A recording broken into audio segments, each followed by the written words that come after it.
Edwin K. Morris, and you are about to embark on the next Pioneer Knowledge Services Because You Need to Know, a digital resource for you to listen to folks share their experience and knowledge around the field of knowledge management and nonprofit work.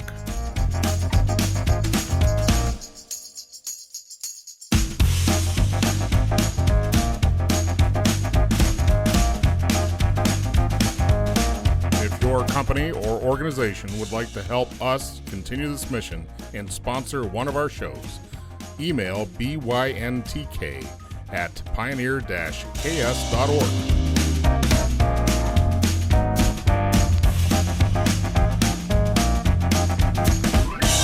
Hi, I'm Susan Tenby. I live in San Francisco, California, and the field I work in is actually called online community, and it's largely unknown by many people as a field. It's kind of more recently being discovered as a field by major companies. Most companies use social media as a way to spray out their message, but they don't know that there's a real community of people and engaged fans and followers behind that. And so community management should be prioritized first and throughout. I work at TechSoup, which is a technology nonprofit based in San Francisco, but we're a global organization. And I also have social media side hustle, which I've been cooking up and working at for about 10 years. I've worked for 23 years in the field of online community.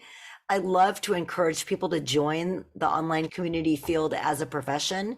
I've encouraged many people to do that, discovered many people whom I knew would be great at it, but they didn't know that they could make a living out of doing what they did really naturally and well. And many of them are still working in this area. Many of them actually have way better paying jobs than I ever will have.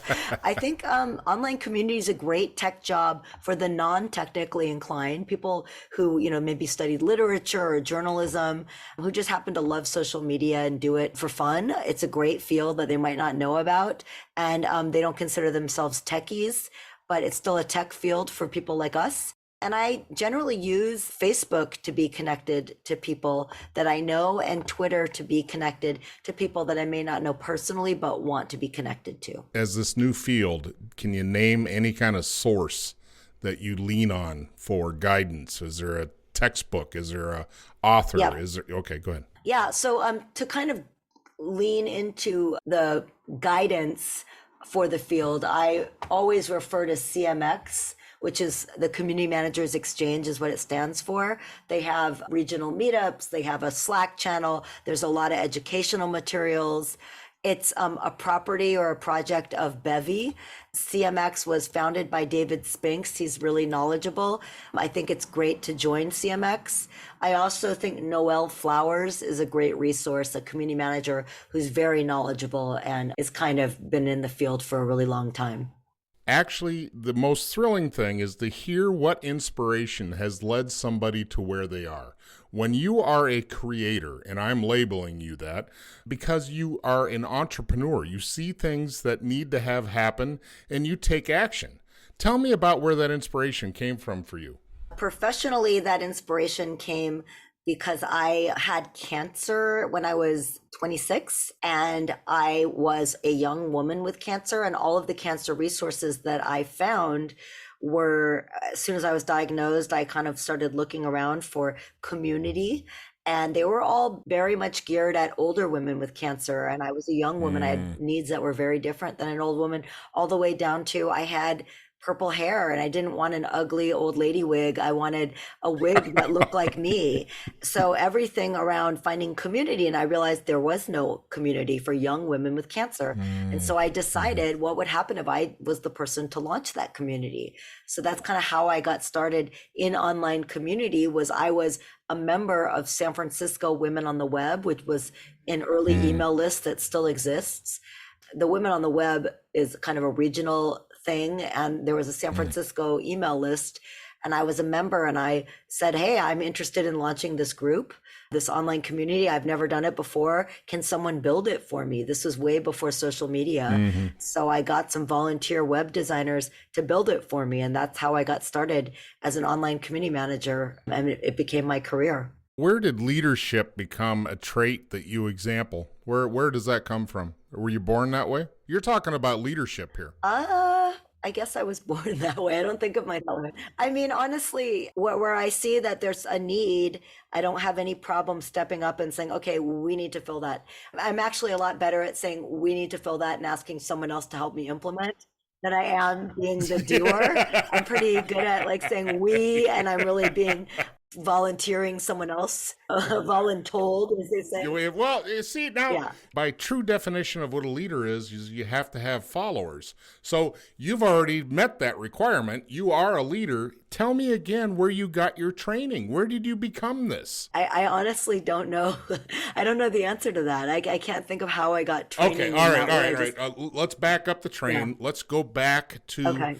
early years and say, tell me the first example where you did this. The first example where I was entrepreneurial, Where you or took charge, where you Okay. said, heck, damn, I'm going to go do this. maybe the first example is this example that I'm talking about with the online community thing.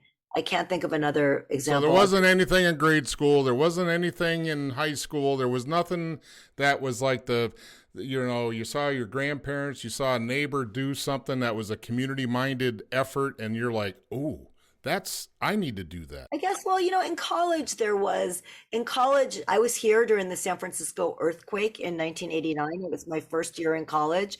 People were really freaked out, honestly. We were all 18, and I organized a group of people. It was way before the internet. It was in 1989, and I was on the internet in 94, and I thought I was an early adopter. So I put posters all around our college dorm and said, like, you guys want to talk? We should all get together and figure out what this means. We're all my. kicked out of the dorms for the week Yeah. because of the earthquake, Yeah. and like, how do we stay in touch? I organized a phone tree. So I guess maybe that was it. I never thought about that before, but maybe that was. You are a social activist. I'm a very social person. I'm very socially motivated, community motivated, community minded, very much connected to community. Yeah. Well, now that we've established who you are and why you are, and some examples of, let's talk around all your effect in the world of these types of efforts that you've Can you be a little more We specific? started off when you were diagnosed with cancer, and you created this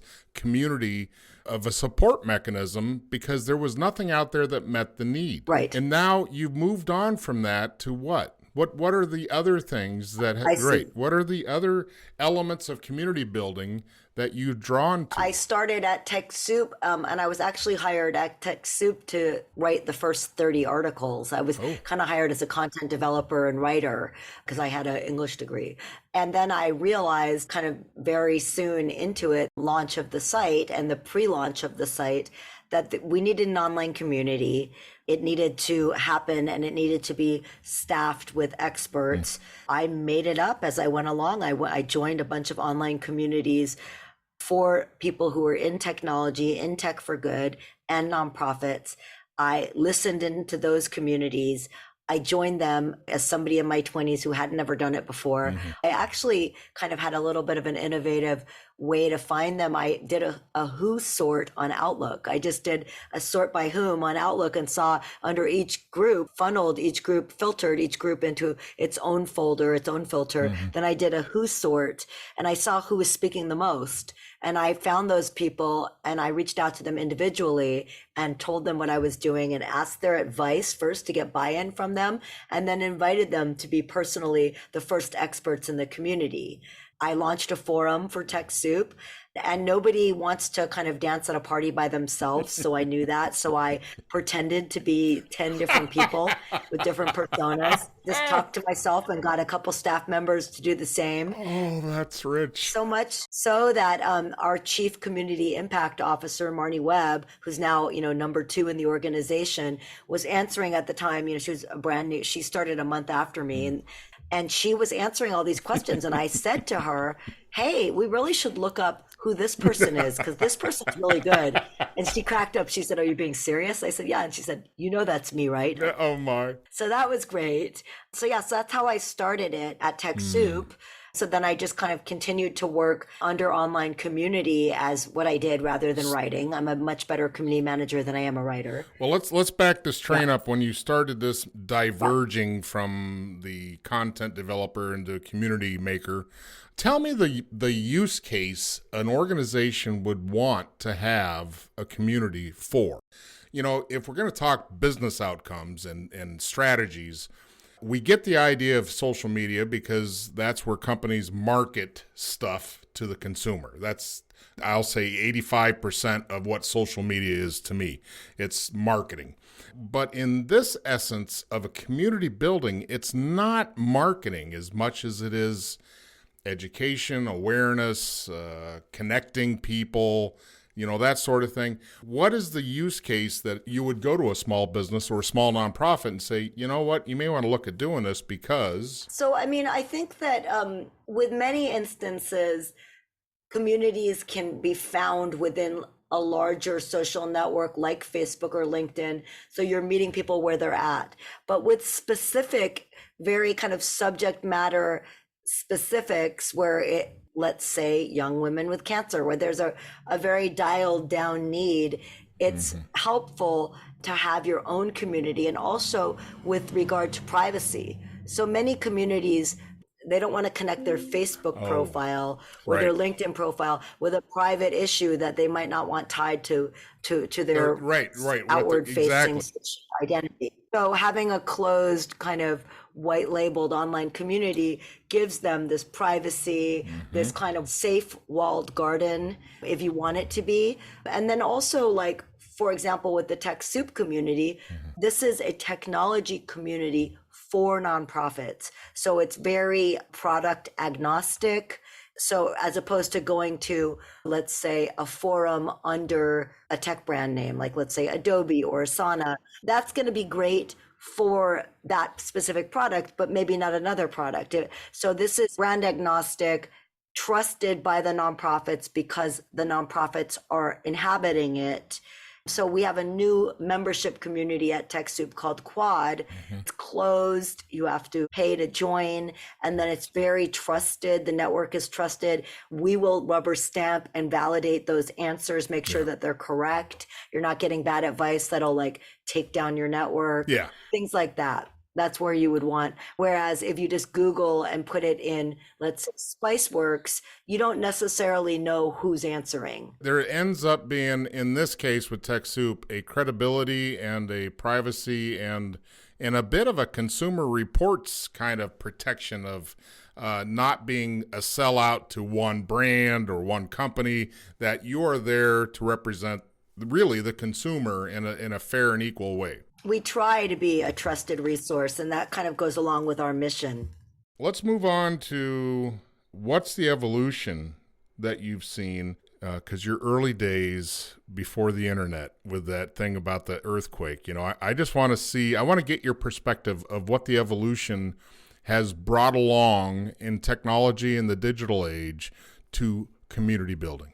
Initially, communities were on Usenet news groups, right? That's like the very, very early days of online community. And people would sign up for Usenet news group, which is kind of, many people listening to this might not even have ever heard of that. But it was like early internet days, text only, and you would sign up and join kind of chapters of that, topics under that. Then it became email lists and email groups, and there were tons of those, and they were great. But the downside of those was the anonymity, where again, text only, and you can make, anyone can set up an email address, and you know, they started having what they called trolls. And another downside of email lists is that they're not organized. So you might have the same question being asked over and over and over again. There's no archive. So then web-based forums kind of launched. And that was a great feature, or a great feature set, because they were all of a sudden be able to be organized and archived. So you don't have to continually ask, who's the best web host for nonprofits? You can just go to the web host forum. And what do I need to know about computer recycling? You just go there. So that was a great feature. And then also the ability to have profiles. So like visible profiles where you can click into people and you can network with each other. So it no longer just becomes about many to many. It becomes also one-to-one networking because you have profiles. And then I would say the next stage is social media, where they're attached to a larger network rather than just this standalone community. It's attached to a larger network and people can connect, maybe let's say about a topic, but then it expands the edges of their personal network. So their personal network, it's like you might join a group, a nonprofit social media group in LinkedIn, but then that person becomes part of your larger LinkedIn network and they might have a job that you want or a job they can share for you. So you start expanding the edges of your network. And then there are tools like Twitter that are not about a topic at all. They're just an open forum. You build your own network and then you can kind of dial into conversations as you wish using hashtags. That kind of creates your own vertical topics. And I would say the next generation would be Slack. And Slack and WhatsApp, those are these kind of decentralized networks where people can ask and answer questions and create topic-based channels. They can be one-on-one, they can be topic-based, they can be subgroup locked and open. And they also have this kind of decentralized way of bringing in people from a closed network and also outside of that closed network. For us, like at TechSoup, we're using Slack as our virtual office. We have been since the pandemic, so since early 2020. It's taken the place. We didn't have anything like it. We were on Microsoft Teams as an office, but it wasn't like this. This has become the virtual workplace of our global enterprise. It's been amazing. That competition between Teams and Slack has pushed Teams to adopt and adapt and become better. Teams is some better, but still it's not Slack. The availability of tools is not the problem at all anymore. It's the usability. It's usability and onboarding. And where's the data? That's the other piece. If you're going to talk in-house stuff, behind the doors business stuff, who else has got access? That's the issue. That's true. And I mean, I have to say that there is a problem with Slack that I find, which is this kind of ease of use for adoption. It's not, to me, it's second nature now, but it's not an easy tool to understand how to sign on to. Even the sign-ons at the beginning, I remember like 5 different steps. It's like, but in terms of the data, I mean, honestly, even today, and I consider myself a power user, I've launched Slack channels and communities, many of them. I still have private conversations in Huddle, the voice option, rather than the written option, just because I don't know. I don't know who's seeing it, who's listening. I mean, I don't know who's reading, but I know that if I have a spontaneous conversation in voice, nobody's listening. I want to ask you 2 things. What would you define knowledge management as, and what would be your best advice to a small nonprofit in the world of community building? I would define knowledge management as a way to organize and archive what you have learned and what you've been asking, what you've been seeking to learn in your organization, so that others can benefit from it and it is not just wrapped within your personal workflow. Knowledge management is a way to open up your personal workflow so that others can benefit from it and work within it, and kind of open it up so that it's interoperable with your own workflow. And that would include what I was talking about with using Slack and also social media and using hashtags, for example, and being able to create. I'm going to throw out an example. Let's say somebody gets hacked. The outcome of it is a lessons learned document internally. Knowledge management would be creating from that a checklist so that others can benefit from your knowledge. Opening up what you learn would be knowledge management. And the second question you asked, what's your best advice to a nonprofit when it comes to community building? My best advice to a nonprofit when it comes to community building is start small and with what you can manage. Don't think you need to start on every channel and have your own forum. What's more important is figure out where your audience is. So if they're only on Twitter, don't open up Facebook page. Like, find out, first of all, where your audience is, meet them where they're at, and start small, start with fewer channels, because it's better to have fewer channels that you post frequently to than multiple channels that you infrequently post to. And I guess the third advice would be, don't post the same content across all channels. All that tells your audience is that you're not there. Yeah. It's just spraying and spamming. So instead, like, figure out what you can manage, but give yourself an hour a week minimum to be in that channel and talk to people and build your community and look for those super fans, those engaged users, so that you can enlist them to be your volunteer hosts and help you grow your community. Excellent advice. Thank you. Well, thanks. We're going to wrap up this first segment and we'll see you next time for the next segment. Thank you. Thank you. It's fun.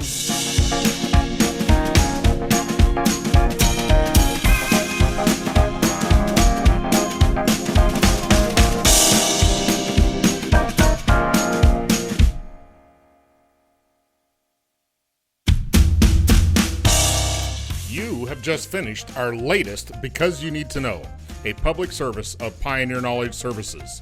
Please join us on LinkedIn and find us at pioneer-ks.org.